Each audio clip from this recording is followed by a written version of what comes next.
ನೀವು ನೋಡ್ತಾ ಇದ್ದೀರಾ ಸಂಪೂರ್ಣ ನ್ಯೂಸ್. ಇದು ಈ ಕ್ಷಣದ ಹೆಡ್ಲೈನ್ಸ್.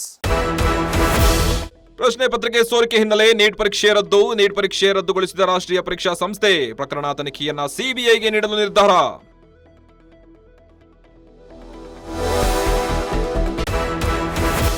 ಮೋದಿಗೆ ಭದ್ರತೆ ನೀಡಲಾದ ಕಾಂಗ್ರೆಸ್ ಸರ್ಕಾರ, ಅವರು ದೇಶಕ್ಕೆ ಪ್ರಧಾನಿ ಅನ್ನೋದನ್ನ ಮರೆತಿದ್ದಾರೆ. ಕಾಂಗ್ರೆಸ್ ವಿರುದ್ಧ ಮಾಜಿ ಸಚಿವ ಶ್ರೀರಾಮುಲು ವಾಗ್ದಾಳಿ.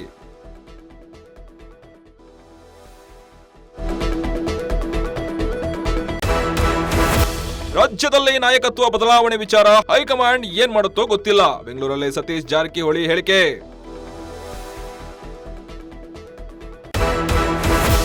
ಜಿಬಿಎ ಚುನಾವಣೆಗೆ ಹಿಂದೇಟು ವಿಚಾರ, ಚುನಾವಣೆ ಮಾಡಬೇಕಾದದ್ದು ನಮ್ಮ ಧರ್ಮ, ಎಲೆಕ್ಷನ್ ಮುಂಚೆನೆ ರಿಸಲ್ಟ್ ಹೇಳಿದ್ರೆ ಹೇಗೆ ಎಂದ ಪರಮೇಶ್ವರ್.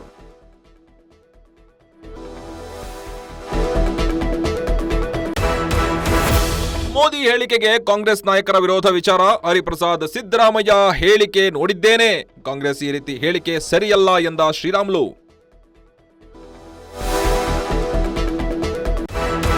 ಇದಿಷ್ಟು ಈ ಕ್ಷಣದ ಹೆಡ್ಲೈನ್ಸ್. ನಿರಂತರ ಸುದ್ದಿಗಾಗಿ ನೋಡ್ತಾ ಇರಿ ಸಂಪೂರ್ಣ ನ್ಯೂಸ್. ಇದು ನೊಂದವರ ಧ್ವನಿ. ಸಂಪೂರ್ಣ ನ್ಯೂಸ್, ಇದು ನೊಂದವರ ಧ್ವನಿ.